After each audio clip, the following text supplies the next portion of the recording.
Nós precisamos voltar o nosso olhar para a nossa unidade morfofuncional, que é a célula. Olá, eu sou Andréa Antonioli, sou médica, cirurgiã, professora universitária, pesquisadora e trabalho com medicina regenerativa já há mais de 15 anos. Então, sou uma pioneira nesse assunto e hoje vamos falar sobre o que é medicina regenerativa. A medicina regenerativa é uma evolução da medicina, né? A medicina tem evoluído ao longo dos anos, desde a época hipocrática até os dias atuais. Eu não sei aí quem já leu a história da medicina, que é belíssima, mas que não foi tão fácil, né? A gente chegar até onde a gente chegou. Na medicina regenerativa, utiliza todos os conceitos da medicina, desde os hipocráticos, como naquela época ele já pedia para jejuar quando estivesse doente, né? Até os avanços da medicina ali do século XIX, princípios de antisepsia, do século XX, né? Onde apareceram ali teoria dos germes, antibiótico terapia, anestesia, avanços tecnológicos para que a gente fizesse diagnósticos muito precisos.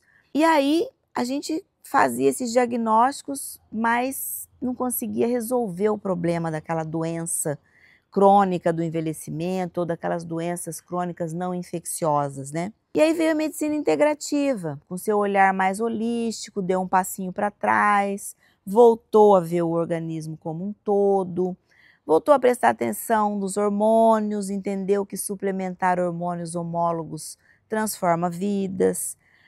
É uma medicina que entende que normal é diferente de ótimo e avançou-se mais um pouco. E chegamos então na era da medicina regenerativa, onde nós entendemos, sabemos, a ciência já nos mostra com muita clareza que é possível regenerar tecidos, que é possível retardar o envelhecimento biológico, que é possível reverter o envelhecimento biológico. Mas para isso, nós precisamos voltar o nosso olhar para a nossa unidade morfofuncional, que é a célula. Nós precisamos também entender o que acontece no envelhecimento. Por que as nossas células envelhecem? Algumas envelhecem, outras não. Mas já sabemos, isso já foi desvendado também. Mas o mais curioso é que quando se fala em medicina regenerativa, as pessoas pensam logo em células-tronco, em terapias celulares. E realmente as terapias celulares com células-tronco são um braço da medicina regenerativa, um braço muito importante, mas que se não for usado com o conhecimento de tudo isso que eu falei aqui atrás, pode não ter efeito, e aí isso vai cair no descrédito e muitas vezes até trazer problemas. Então, o que eu penso que é a medicina regenerativa hoje? E eu acho que eu posso falar isso com uma certa propriedade, porque eu trabalho com terapias celulares com células-tronco, na pesquisa, dentro de uma universidade federal, desde 2010. Então, eu tenho muitas publicações a respeito, trabalhos em humanos, né? E, paralelamente a isso, eu também trabalho há mais ou menos uns 15 anos com a medicina integrativa, que tem todo aquele olhar holístico, né? Mas procurando a raiz do problema.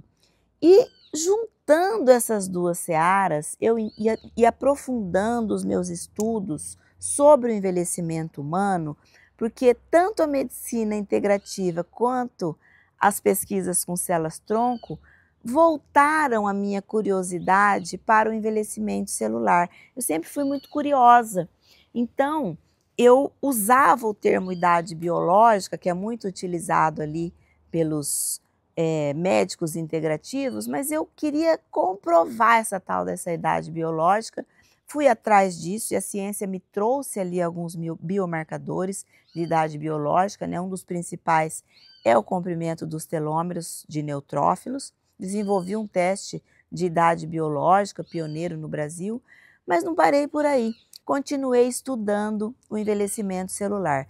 Entendi que os telômeros são os disparadores do envelhecimento celular, mas a partir do encurtamento dos telômeros, uma cascata de eventos biológicos começa a acontecer com disfunção mitocondrial, com produção de SASPs, senescência celular, etc, etc, diminuição do óxido nítrico, do NAD. Então, hoje a gente já se fala no entendimento também do envelhecimento celular através dos seus metabólitos, né?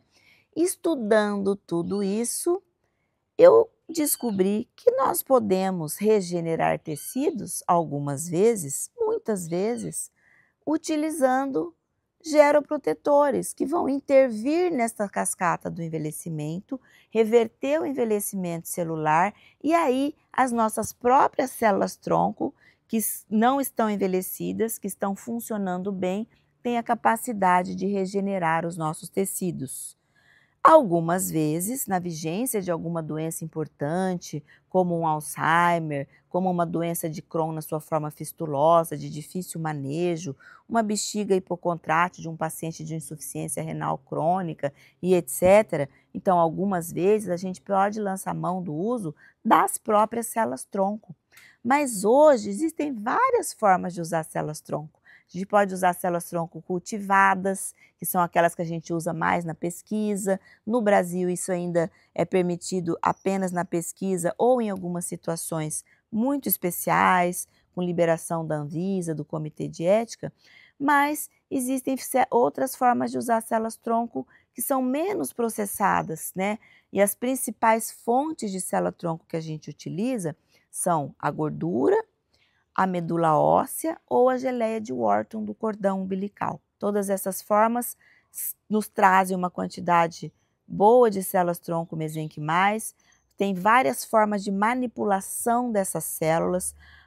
Quando as células são cultivadas, tem só célula-tronco mesenquimal ali. As outras formas de processamento têm células-tronco mesenquimais junto com o microambiente da própria célula-tronco, ou seja, com fatores de crescimento, né, com pericitos, com outras células que são importantes para a diferenciação também, e tem várias indicações ali. E além das células-tronco, quando a gente fala em medicina regenerativa, a gente também pode falar em exossomas, né, que são vesículas que são extraídas das células-tronco e que vêm com um conteúdo totalmente regenerativo. E também podemos falar de microenxerto autólogo, quando a gente tira um fragmento de determinado tecido, processa numa centrífuga de tecidos e aquilo vai um pool celular que também contém células-tronco e outras células daquele ambiente ali. E lembrar também que eu falei muito aqui das terapias biológicas com células, mas a gente consegue fazer regeneração de tecidos sem usar célula-tronco, intervindo naquela cascata do envelhecimento, usando geroprotetores e também tecnologias como a oxigenoterapia hiperbárica, que interfere naquela cascata do envelhecimento de várias formas, como, por exemplo, induzindo a própria diferenciação das nossas células-tronco, que vão fazer o nosso reparo e restauro celulares, também diminuindo a inflamação, diminuindo o estresse oxidativo, melhorando a angiogênese e outras coisas mais. Então, medicina regenerativa é uma coisa muito ampla que exige um conhecimento profundo de todos esses braços que eu mencionei aqui e muitos outros que ainda estão em estudos e que estão chegando para a gente, como alguns outros marcadores de senescência celular que vão nos trazer mais ferramentas ainda para que a gente possa retardar esse processo ou reverter esse processo e devolver a função do seu órgão, do seu tecido, das suas células, regenerando um coração que foi infartado, um fígado que não funciona bem mais, um cérebro que tem Alzheimer, uma bexiga que te levou para uma insuficiência renal e para uma mesa de hemodiálise, uma vista que não funciona bem mais. Então, tudo isso já é uma realidade na medicina regenerativa.